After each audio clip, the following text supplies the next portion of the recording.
L'émission Lambetiki, pilotée par l'ERTM et la RTG, sera enregistrée demain au Centre international des conférences de Bamako. Pour l'occasion, une délégation du Conseil national de transition de la Guinée est à Bamako depuis ce matin. Conduite par son président Dansa Kourouman, elle a été accueillie par le président du Conseil national de transition du Mali, le colonel Malik Diao.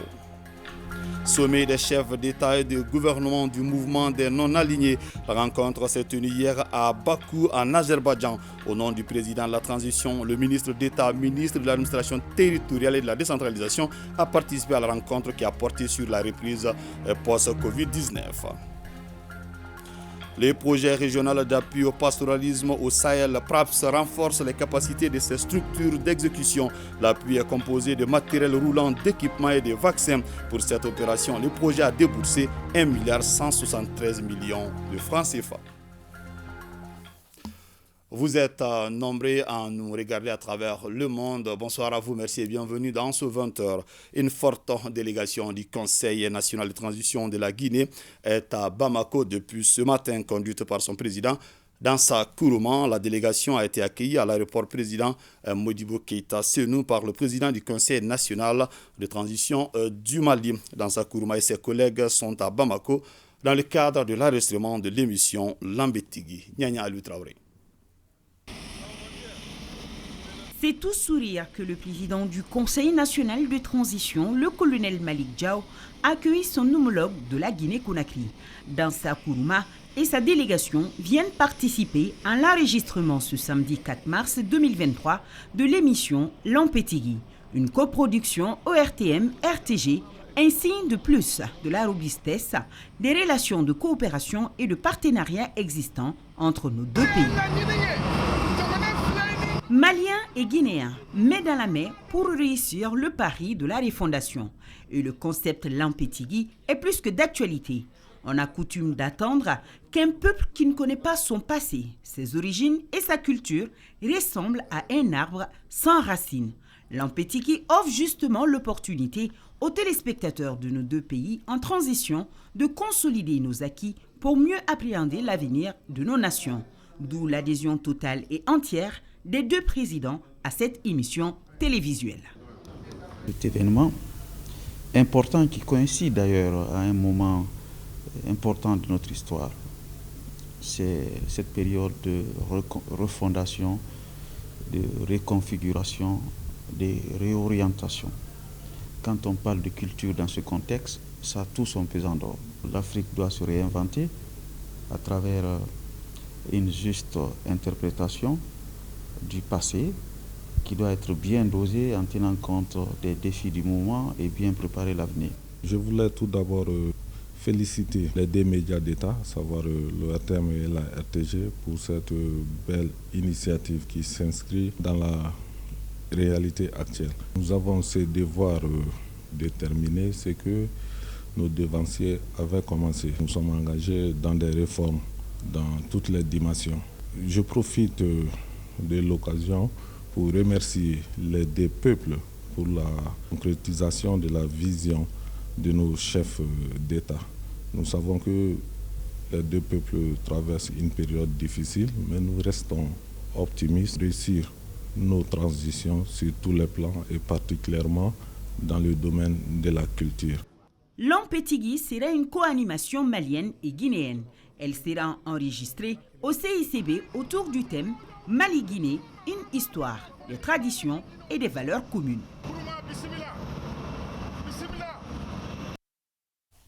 En marge des travaux de la 62e session de l'Assemblée parlementaire et des réunions intersessions de l'Assemblée parlementaire paritaire, le premier vice-président du CNT, l'honorable Assarid Ag Imbarkawan, a présidé au lancement du site internet de l'ambassade du Mali à Bruxelles. Abdoulaye Sako.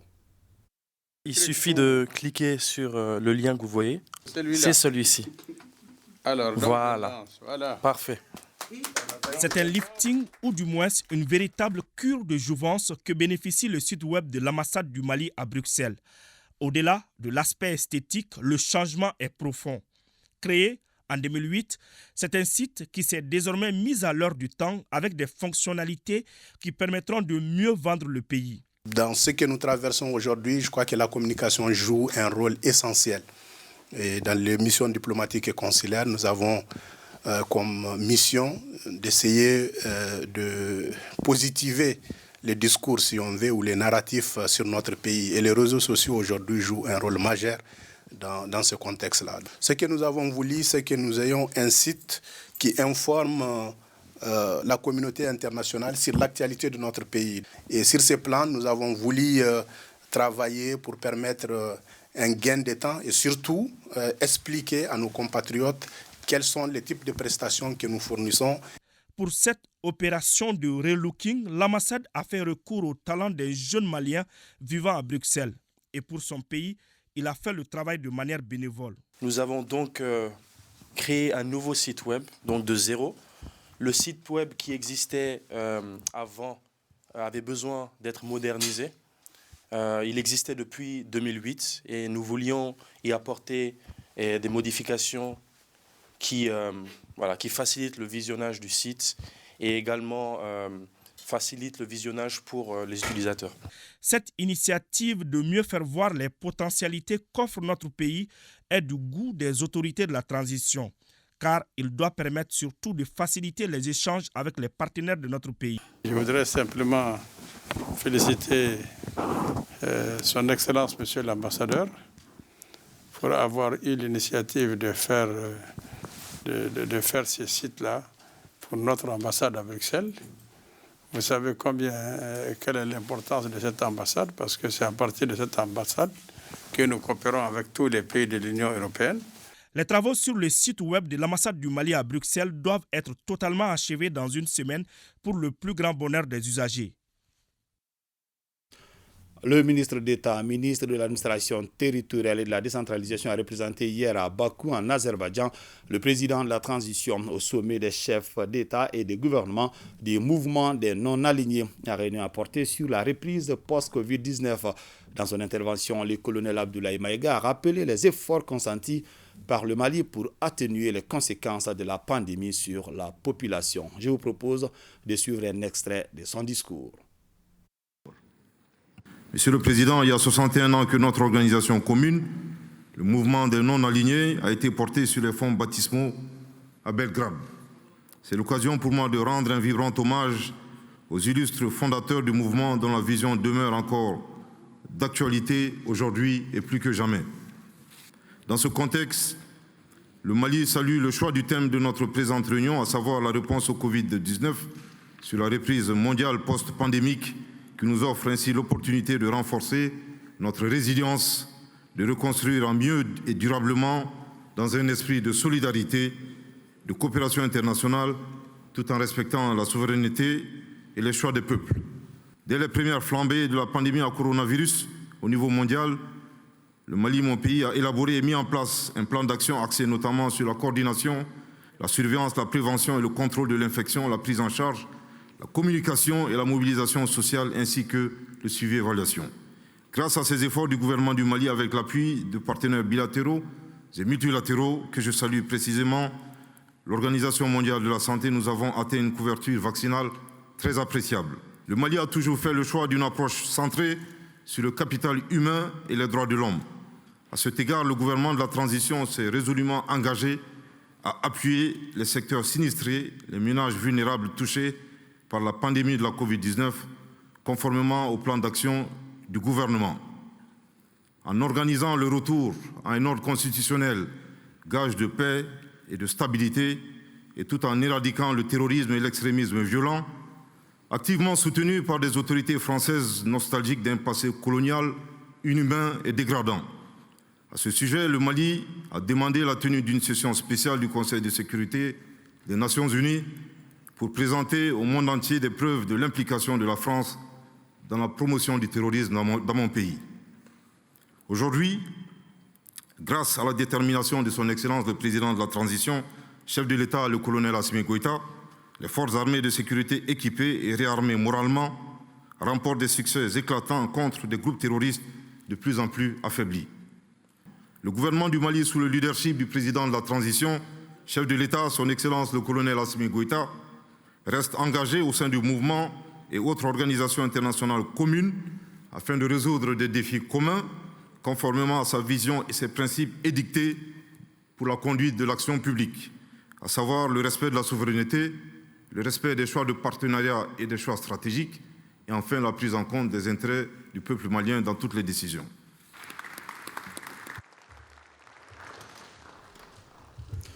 Le ministre de la Défense et des anciens combattants a eu ce matin une séance de travail avec son homologue du Royaume d'Espagne.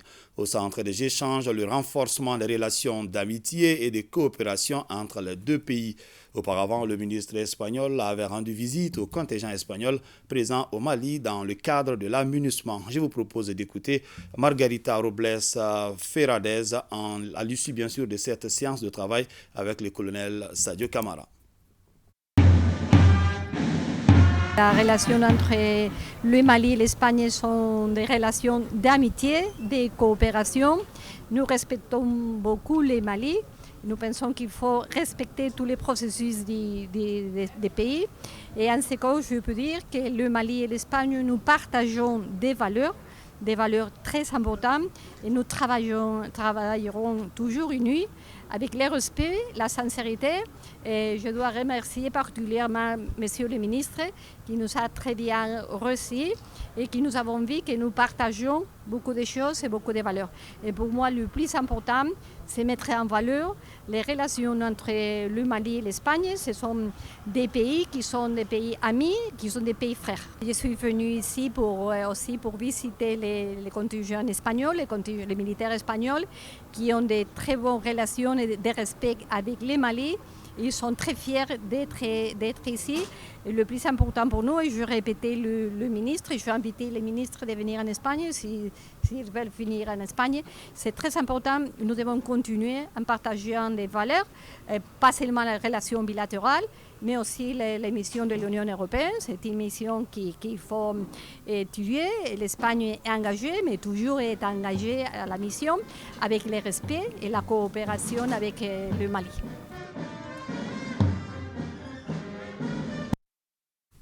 Audience à la primature. Le directeur de cabinet du Premier ministre a reçu en audience le secrétaire général du ministère de la Jeunesse, des Sports, des Loisirs et du Leadership entrepreneurial de la République du Tchad. Il est porteur d'un message du Premier ministre du Tchad à son homologue malien, suivant l'émissaire tchadien au micro d'Aloucéline Touré. C'est le ministre qui aurait pu donc faire ce déplacement, empêché par des raisons d'état de dernière minute. Il m'a fait l'honneur à effectuer ce déplacement pour remettre donc un pli fermé de M. Saleh Kebzabo, Premier ministre de la République du Tchad, à son frère et ami, le Premier ministre du Mali, le docteur Choguel Maïga. Tout porte à croire à travers ce pli que les relations qu'il y a entre les deux pays, le Tchad et le Mali, sont fructueux. Je n'ai pas besoin de revenir sur ce qu'il y a déjà comme échange entre les deux pays. Il n'y a qu'à consolider ces relations qui existent entre ces deux pays-là. Et en même temps, pour ce qui concerne le ministère de la Jeunesse et des Sports du Tchad, celui du Mali, c'est donc de renforcer cette coopération dans les deux secteurs au profit de notre jeunesse tchadienne et malienne. Parce que vous êtes sans ignorer que le Tchad et le Mali partagent beaucoup d'héritage culturel. Nous sommes des pays du Sahel. Nous avons de larges espaces géographiques et nous avons des peuples qui partagent beaucoup. Et c'est justement dans ce sens de consolidation des liens séculaires entre nos deux États que nous sommes là au Mali. Le ministre de la Culture, Andogoli Guindo, qui participe à la 28e édition du FESPACO, est élevé au grade de l'officier de l'ordre de l'étalon du Burkina Faso. Ces gestes des autorités de la transition du Burkina Faso est une manière de remercier le peuple malien pour sa contribution à la réussite de ce rendez-vous du cinéma continental. Boubacar Bablin Touré, Mohamed Sidibé et Abdoulaye Diarra sont nos envoyés spéciaux à Ouagadougou. Le Mali, en plus de son rang d'invité d'honneur, Le ministre de l'Artisanat, de la Culture, de l'Industrie hôtelière et du Tourisme a été élevé au grade de l'officier de l'ordre de l'étalon du Burkina Faso en marge de ce grand rendez-vous cinématographique. Une distinction remise par son homologue du Faso comme pour dire merci au peuple malien. Le Mali, en tant que pays invité d'honneur, a honoré le Burkina Faso. Et je pense que la réussite de cette 28e édition du Festival panafricain du cinéma et de la télévision de Ouagadougou, c'est une réussite commune. Et nous avons tenu donc à exprimer cette reconnaissance-là ce soir. Une distinction que le ministre Guinto dédie au peuple malien avant de féliciter son homologue pour la qualité et la réussite de cet événement culturel majeur. À travers cette distinction, c'est tout le Mali qui est honoré. Cette distinction traduit l'amitié, les excellentes relations de voisinage qui existent entre la République du Mali et le Burkina Faso. Devant un tel honneur, le Mali ne pouvait qu'accepter une telle invitation. Et c'est pourquoi le Mali s'est lancé le défi d'une participation de qualité à cette 28e édition du FESPACO. Le pari du FESPACO étant gagné, reste pour le Mali et le Burkina Faso de relever à présent le défi de la promotion et la valorisation des arts et de la culture, a laissé entendre le ministre Guindo. 28e édition du FESPACO. Retenez également que le Mali est sorti la tête haute au gala de remise des prix spéciaux qui vient de prendre fin. Les cinéastes maliens ont eu 3 prix. Le prix série TV animation en compétition officielle avec le film d'animation Paya et Koulou de Draman Menta. Le prix spécial de Lafi Doumbou qui a été remporté par le film Sira sur la route de Fousseni Maïga. Fousseni Maïga qui a également reçu une mention spéciale dans la catégorie série TV avec Fanga, le pouvoir, et le prix court-métrage documentaire de Lioma a été remporté par le film Les Cavaliers de Tonka de Mohamed Daifour Diawara. Sur 21 prix et 35 pays représentés, le Mali remporte donc 3 trophées. Le projet régional d'appui au pastoralisme au Sahel, PRAPS, renforce les capacités de ces structures d'exécution. L'appui est composé de matériel roulant, d'équipements et de vaccins. Pour cette opération, le projet a déboursé 1,173 milliard de francs CFA. Le dit projet est financé conjointement par le Mali et la Banque mondiale. Jules Sambou-Sissoko. Les partenaires et structures d'exécution publiques et privées impliquées dans le pastoralisme à travers le Mali sont dotés de véhicules, matériels, équipements informatiques et vaccins contre les maladies animales par le PRAPS de Mali.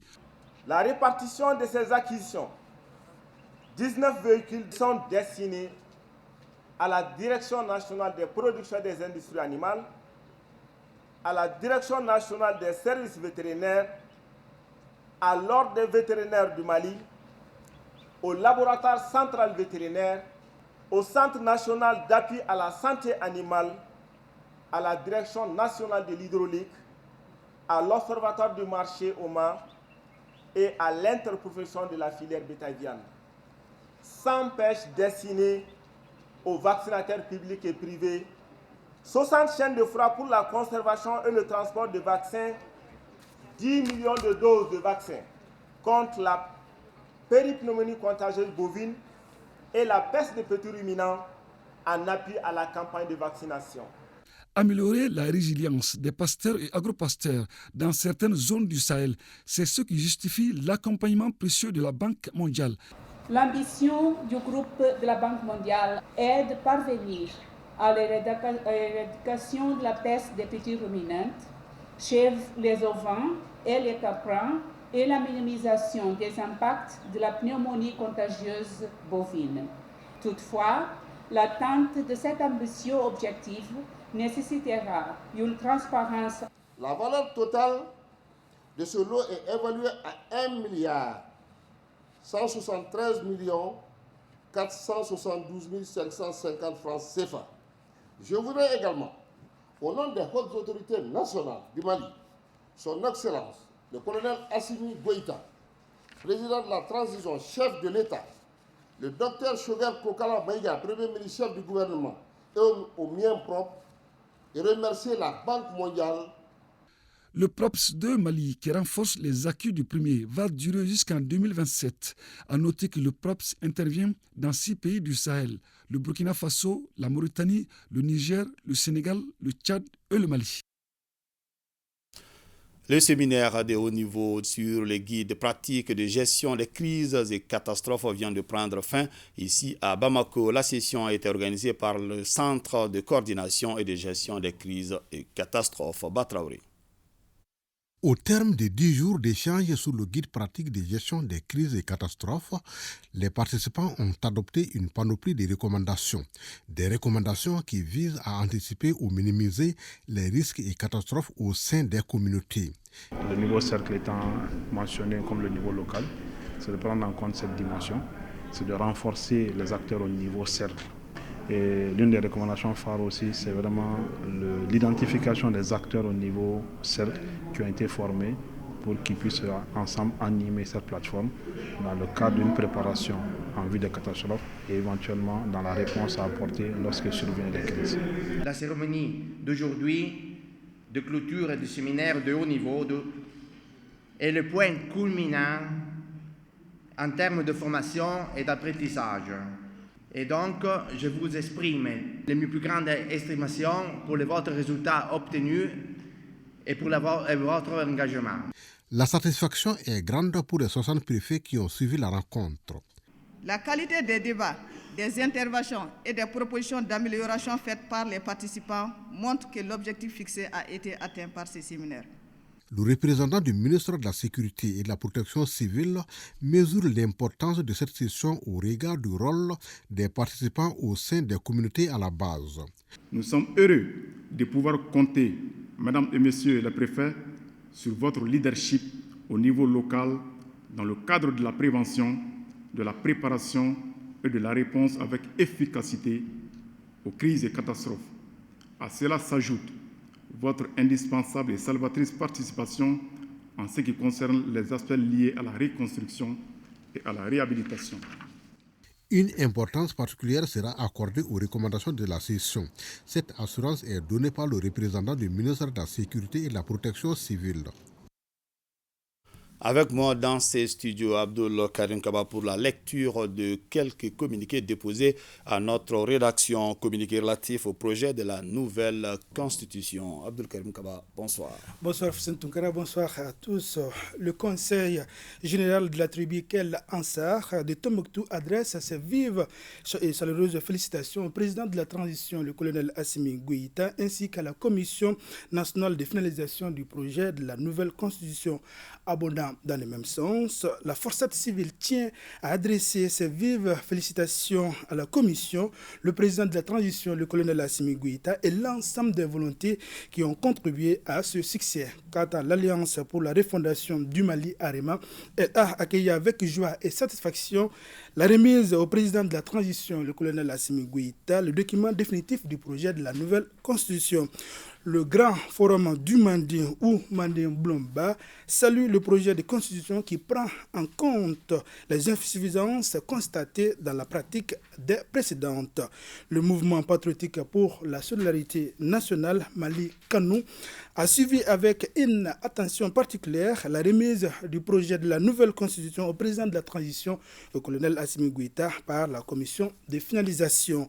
À son tour, l'Alliance malitanien félicite le président de la transition, le colonel Assimi Goïta, et la commission de finalisation pour le travail remarquable. Le groupe des patriotes du Mali se réjouit de l'élaboration de ce projet de la nouvelle Constitution. Il saisit l'occasion pour remercier et féliciter le président de la transition, le colonel Assimi Goïta, pour le travail. Le Parti malien du travail et de la refondation exprime son intérêt quant à la remise du document du projet de la nouvelle Constitution au président de la transition, colonel Assimi Goïta, par la commission de finalisation. Foussine Tounkara, c'était là quelques communiqués déposés à notre rédaction. Merci Abdul Karim Kaba. Merci bien. 22e session du Conseil d'administration de l'Agence de développement du Nord. La rencontre est consacrée au programme d'activité ainsi que le budget de 2023. Mamadou Fani. Le contexte économique, social, sécuritaire difficile que traverse notre pays a eu un impact sur la mise en œuvre des activités de l'Agence de développement du Nord du Mali. Malgré cette situation, l'agence a tout de même réalisé quelques actions en 2022 et les perspectives pour 2023 s'annoncent prometteuses. C'est ce qui ressort des travaux de la 22e session de son conseil d'administration. Des objectifs de satisfaction des besoins essentiels des populations des régions du Nord en services sociaux de base, notamment par la réalisation d'infrastructures hydrauliques, des petits barrages, des forages, etc., tout ce qui concerne la maîtrise de l'eau. Le second volet, c'est relatif à la réinsertion socio-économique des jeunes.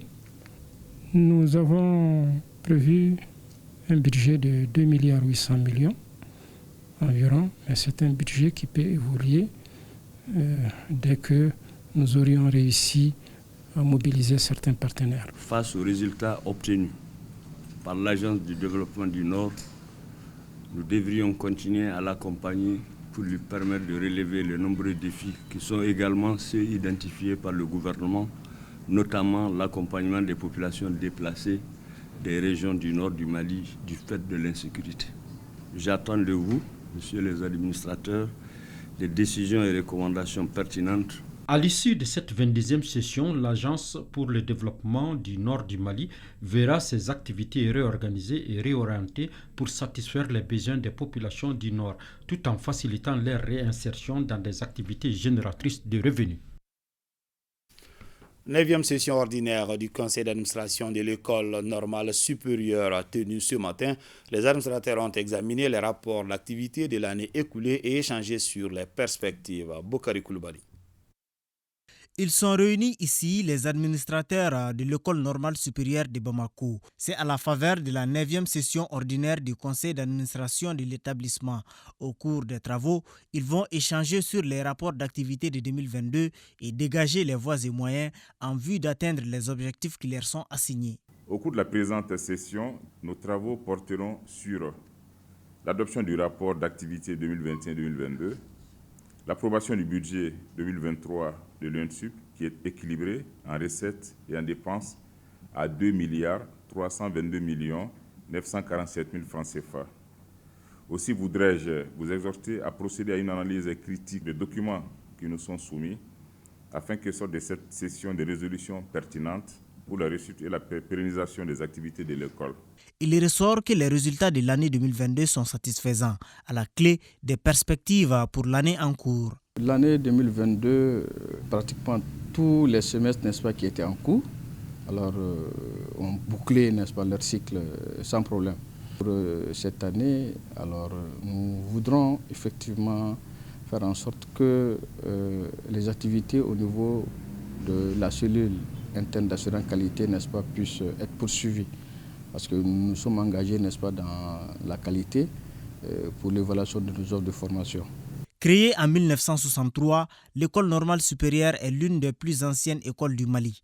Elle reste cependant confrontée aux problèmes d'infrastructures et de ressources humaines, ont constaté les administrateurs. Ouverture ce matin ici à Bamako des travaux de la 13e session du conseil d'administration de l'Agence de l'environnement et du développement durable. On retient de la cérémonie d'ouverture de cette session que la AEDD prévoit pour ses activités en 2023 un budget de 2 149 millions de francs CFA. Modibo Mariko. C'est une agence AEDD, l'Agence de l'environnement et du développement durable, est résolument tournée vers l'avenir à la lumière des travaux de cette 13e session du conseil d'administration. En perspective, beaucoup d'activités au programme pour 2023, mais surtout des financements extérieurs qu'il va falloir être proactifs pour les décaisser. Les fonds sont ouverts à tous les pays. Il faut que nous-mêmes, on soit très regardants et très battants pour pouvoir tirer ce qu'on peut amener à notre pays.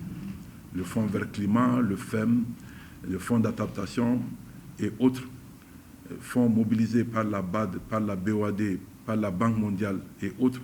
Je pense que cette année sera une année où je vais autoriser la direction générale à sortir et à aller vers les fonds et à les chercher. Des opportunités de financement parallèles au budget de l'AEDD qui prévoit pour 2023 près de 2,150 milliards de francs CFA contre 1,691 milliard en 2021, soit une hausse de 27%. Une situation qui s'explique par l'avènement de nouveaux projets comme le projet Mérite et Sécurité climatique. Déjà pour 2022, et malgré de multiples difficultés, l'agence s'est distinguée par la réalisation de nombreuses activités au nombre desquelles on peut citer l'élaboration du rapport national de l'État sur l'environnement, le lancement de la mise en œuvre du projet Préparation de la 4e communication du Mali sur les changements climatiques, la signature du document de projet Sécurité climatique et gestion des ressources naturelles dans les régions du centre du Mali pour la consolidation de la paix en partenariat avec le PNUD, la poursuite du processus d'accréditation de l'Agence de l'environnement et du développement durable, de l'Agence nationale d'investissement des collectivités territoriales au Fonds d'adaptation, la poursuite du processus d'accréditation au Fonds vert pour le climat. À cela s'ajoute aussi le renforcement des capacités des acteurs des structures techniques des collectivités, de la société civile et du secteur privé sur la contribution déterminée au niveau national de l'analyse des politiques sectorielles de développement du Mali sur la prise en compte de l'environnement et des changements climatiques. Des activités, entre autres, qui ont permis à l'AEDD d'améliorer ses performances et d'être bien appréciées par les ministres au cours de cette 13e session du Conseil d'administration. Autre conseil d'administration, celui de l'hôpital Somino Dolo de Mopti, 23e du genre. Les administrateurs sont invités à faire le bilan des activités réalisées en 2022 et prendre des décisions pour le renforcement des acquis. Boubacar Sankari. Au cours de cette 22e session ordinaire du conseil d'administration de l'hôpital Somino Dolo de Mopti, les administrateurs ont planché sur le rapport d'activité et financier de l'exercice 2021 ainsi que le budget de l'année en cours et son programme d'activité. Ainsi, le budget pour l'exercice 2022 s'élève à plus de 2 milliards 400 millions de francs CFA contre 2 milliards 285 millions 868 620 francs CFA, soit une augmentation de 3% par rapport à l'année écoulée. Malgré certaines difficultés liées à la situation sécuritaire, la pandémie du Covid-19 et l'insuffisance du personnel, l'hôpital Somino Dolo a réalisé des progrès en termes de renforcement des plateaux techniques.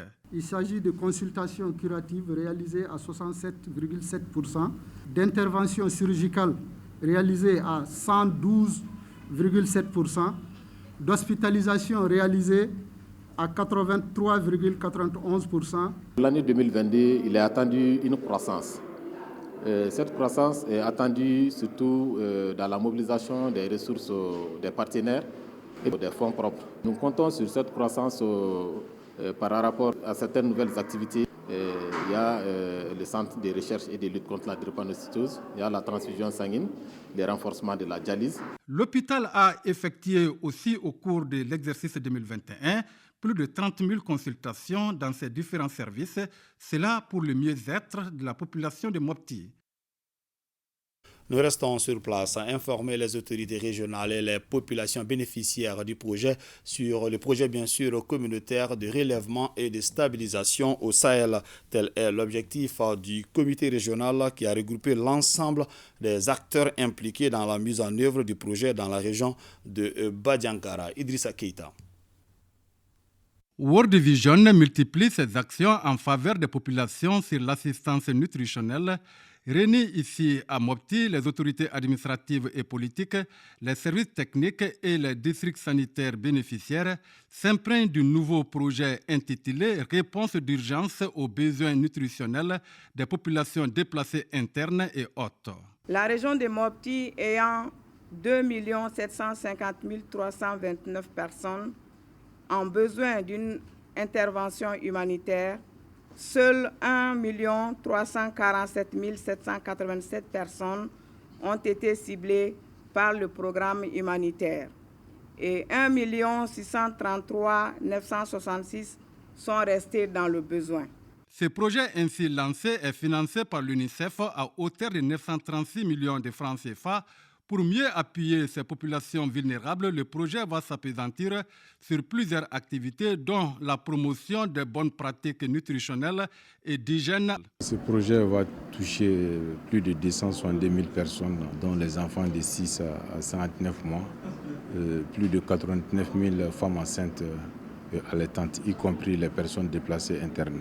Cette action va donc contribuer à renforcer la détection précoce des cas de malnutrition aiguë sous toutes ses formes et leur prise en charge, mettre à l'échelle l'approche PB famille, renforcer et mettre en place les groupes GESAN. Les questions-réponses et contributions ont permis aux participants de mieux comprendre les impacts de ces projets qui couvrent les districts sanitaires de Djéné, Bankas, Koro et Mopti pour une durée de 12 mois.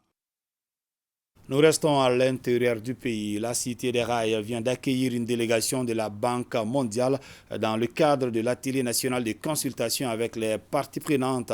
Objectif, recueillir les visions des acteurs de la société civile, du secteur privé et les partenaires techniques et financiers dans le cadre de la coopération entre le Mali et la Banque mondiale. Balkissa Sadibou Chérif Aïdara.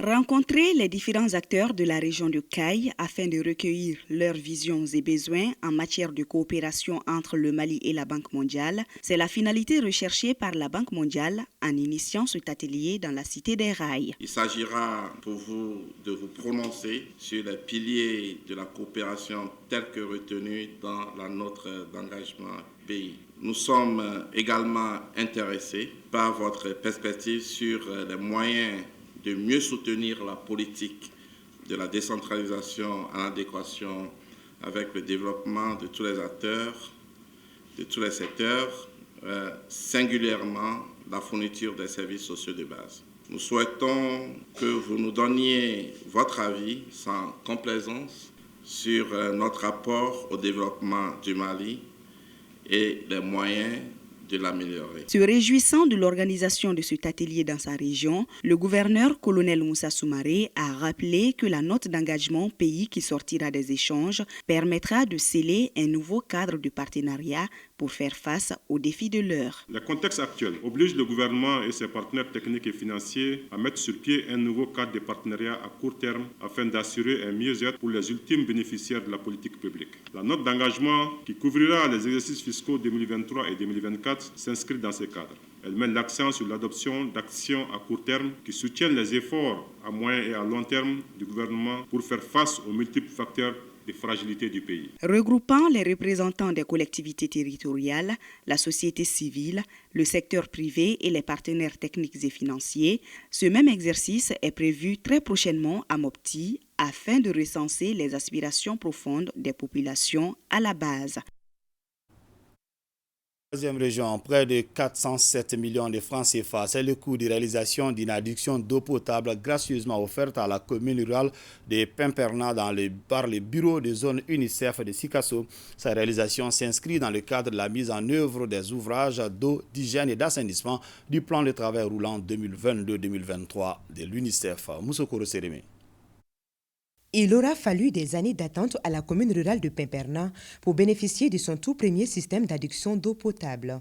Un forage réalisé par l'UNICEF à travers la direction régionale de l'hydraulique dans le cadre de la mise en œuvre de son plan de travail roulant 2022-2023 dans les régions de Bougouni, Sikasso et Koutiala. Un programme qui a permis la réalisation de plusieurs ouvrages WASH dans 3 centres de santé, 9 écoles et 33 communes. Les activités ont porté essentiellement sur la réalisation de 10 points d'eau alimentés par système solaire, 21 points d'eau équipés de pompes à motricité humaine, 21 cabines de latrines, 4 dispositifs de lave-mains, la distribution de 2500 kits wash au profit d'enfants malnutris. Le présent ouvrage comporte un château d'une capacité de stockage de 10 000 litres, une station de pompage et 2 bornes fontaines alimentées par 6 panneaux solaires de 1500 watts. L'infrastructure réalisée au profit du CESCOM va également desservir les 13 000 habitants de la localité et ses villages riverains. Ce ne sont que des sentiments de joie. Cette adduction d'eau est très significative. Il y avait un problème d'eau, surtout au niveau du CESCOM. Mais avec cette adduction d'eau, l'équation est résolue.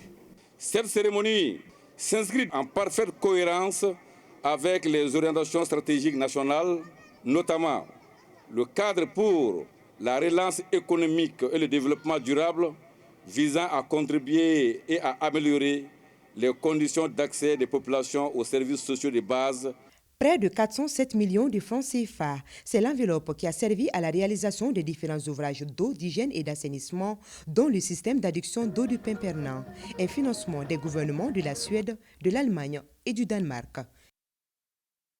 La direction régionale de la santé de Ségou vient de procéder à l'accréditation de certains CSCOM, une opération qui intervient après l'évaluation faite dans le cadre du projet accéléré des progrès vers la couverture sanitaire universelle. Honoré Tchenou. En organisant cette rencontre à Ségou, la direction régionale de la santé présente et partage les résultats des évaluations au compte de l'accréditation des CSCOM afin de primer ceux méritant durant l'année 2022. C'est dans le cadre du projet Accélérer les progrès dans la couverture sanitaire universelle PACSU. Il y a des organes qui sont mis en place pour que nous puissions vraiment faire une évaluation correcte et que les résultats soient le plus fiable possible. L'essentiel, ce n'est pas de se hisser au sommet, mais c'est de tout faire pour s'y maintenir. Au cours de la rencontre, les participants ont pris connaissance des résultats des différentes évaluations faites conformément à l'objectif du projet PACSU. Un financement axé sur les résultats et les CSCOM retenus s'en réjouissent. Nous sommes très contents aujourd'hui. À ce titre-là, nous avons aujourd'hui un sentiment de fierté à toutes les autres structures, accrédités ou non, d'œuvrer dans ce sens pour être à la hauteur des attentes.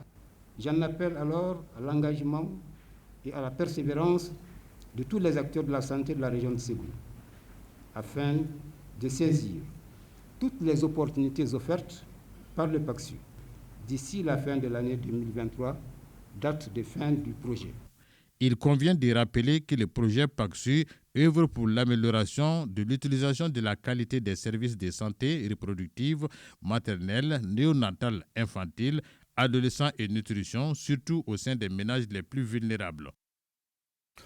Une coordination de légitimité traditionnelle et une commission des sages sont mises en place dans le cercle d'Arawan dans la région de Taoudéni. La mise en place de ces entités fait suite à la tenue d'une rencontre inter- et intracommunautaire sur la paix. Najim Babasissé. Cette rencontre d'Arawan avait pour objectif de renforcer la paix, la cohésion sociale, le vivre ensemble et le développement du cercle. Pour ce faire, 3 groupes thématiques ont œuvré à l'élaboration des recommandations indispensables pour leur rétablissement. Les chefs de village et de fraction recommandent la présence des représentants de l'État auprès des administrés, le redéploiement des agents de services sociaux de base à leur poste, la santé, l'hydraulique, le développement social. Cet espace d'échange inter- et intracommunautaire a drainé les chefs des villages, de fractions, populations autochtones et ressortissants, souciés du devenir de leur terroir face aux multiples défis précités. La tenue de ce forum me fait dire qu'aucun homme seul, aucun groupe seul ne peut construire Arawan. Seule la solidarité, la tolérance, la concorde de tous ses fils pourront venir à bout de nos misères crades que sont l'analphabétisme, l'ignorance, la maladie et la pauvreté. À l'unanimité, Sidi Ali Ould Mohamed Sultan est élu à la tête de la coordination des légitimités traditionnelles de la base et des cadres d'Arawan. Une commission des sages a aussi été formée pour les questions de réconciliation. Moi, je lance pour les ressortissants d'Arawan, les enfants d'Arawan qui sont partis, qui ne connaissent pas Arawan, et les enfants d'Arawan qui sont partis, qui connaissent Arawan, de revenir à Arawan. On ne peut pas laisser Arawan. Arawan est une ville historique malienne. C'est des dates de siècles et de siècles. C'est une partie de la patrimoine malien. Une lecture du Coran et des bénédictions à la mosquée Cheikh Sidi Ahmed Agadda pour souhaiter la paix, la cohésion sociale et une transition réussie au Mali ont mis fin à cette rencontre. Parlons à présent du lancement du centre d'appel monétique des banques du Mali. Cette initiative est à l'actif de l'association professionnelle des banques et établissements financiers APBF. De quoi il s'agit concrètement? La réponse avec Mamadou Fane.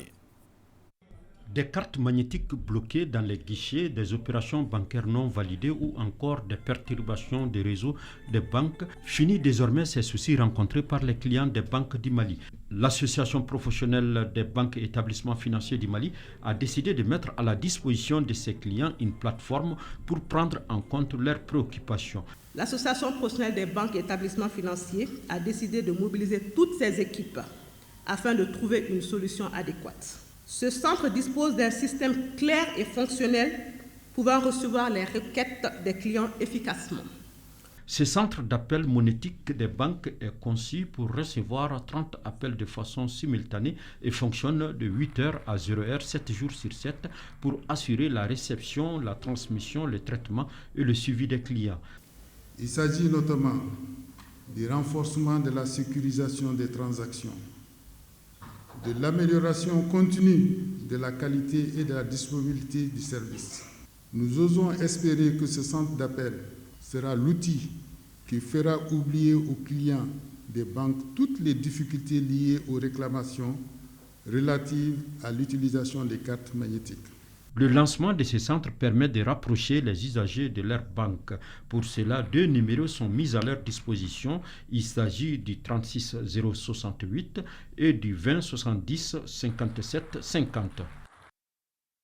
7e édition du prix Lamine Tchekoura Koulibaly, 14 écoles dont 3 franco-arabes ont pris part à l'initiative. Cette année, l'événement s'est déroulé dans le Mandé. Fatoumata Kone. Kamandjan Kamara, le roi de Sibi, a joué un rôle important dans l'élaboration de la charte de Kourou Kanfouka. Les participants au prix Lamine Tchekoura Koulibaly avaient hâte de découvrir ce passé. L'arc de Kamandjan étant un vestige de ce passé a été découvert par les élèves et leurs encadreurs. L'arc de Kamandjan, c'est un endroit sacré où le camarade de Sibi s'appelle Kamandjan Kamara. Ils ont organisé la guerre contre Soumaoro Kanté ici. Les rois qui étaient là, comme Soumaoro Kanté, Kamandjan Kamara, Fakoli Doumbouya, Touraman Traoré, et puis pas conquérir contre Soumaoro Kanté. Il faut que Sundiata soit présent. Donc c'est pour cela qu'ils ont préparé la guerre ici contre Soumaoro Kanté. Ensuite, la délégation s'est rendue sur la carrière d'exploitation de gravier de la Semika dans la localité de Kaka. Sur place, nos visiteurs se sont imprégnés des techniques d'exploration et de concassage. Auparavant, dans la matinée, les visiteurs se sont rendus à Écoferme P3. Là, ils ont été initiés aux techniques de pisciculture et aux opportunités qu'offre la serre. Ils sont impressionnés par la technologie qui permet le maraîchage à toute saison. C'est de leur dire que l'agriculture, c'est l'avenir et qu'ils devaient vraiment s'investir, s'intéresser. La terre ne ment pas. C'est de les former dans les différents secteurs. Notre atout majeur, nous rejoignons le pratique à la théorie au fait. Autre temps fort du prix Lamine Tchekoura Koulibaly, ce sont les causeries débats sur la santé de la reproduction, les moyens d'espacement de naissance et les techniques d'initiation à des tableaux simples. Et que quand on prend également les grossesses non désirées, je pense que les jeunes et les adolescents sont les plus touchés justement par ces phénomènes vraiment qui entravent une meilleure éducation des filles et surtout des enfants également. Nous savons tous que l'histoire du Mandé rime avec des sonorités musicales. Alors la nuit tombant, le conteur Sanogo a partagé ses connaissances avec les participants à cette 7e édition du prix Lamine Tchekoura Koulibaly. Point Covid du jour, les services de santé ont enregistré 6 nouveaux cas positifs sur 214 tests réalisés, 15 patients guéris et 0 décès. À ce jour, 74 patients sont sous traitement. Ainsi prend fin cette édition. Merci de l'avoir suivi. Que le bon Dieu nous protège.